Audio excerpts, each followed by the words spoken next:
কোথাও গলা পানি, আবার কোথাও হাঁটু পানি, এমন জলাবদ্ধতায় ডুবে আছে রোপা আমনের ক্ষেত।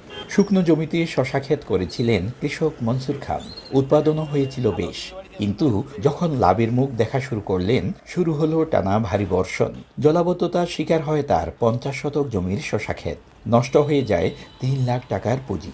চাঁদপুর সেচ প্রকল্পের সাবদি গ্রামের এই কৃষকের মতো আরও অনেকের একই পরিণতি।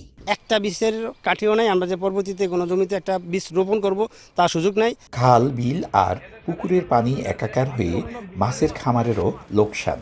সপ্তাহের বৃষ্টিতেই আশাহত হলেও পানি কমতে শুরু করায় আবারও ঘুরে দাঁড়াতে চান ক্ষতিগ্রস্ত কৃষক ও মাছের খামারিরা। ধান ছয় এখনো চারা লাগাইতে পারে না, আমাদের জালই তো নষ্ট হয়ে গেছে, ধান লাগামো কই থেকে? এরই মধ্যে ক্ষতিগ্রস্ত খামারি এবং কৃষকদের তালিকা করেছে মৎস্য ও কৃষি বিভাগ। বেশি ক্ষতিগ্রস্তদের প্রণোদনার আওতায় আনার প্রস্তুতি নিয়েছে সংশ্লিষ্ট বিভাগ।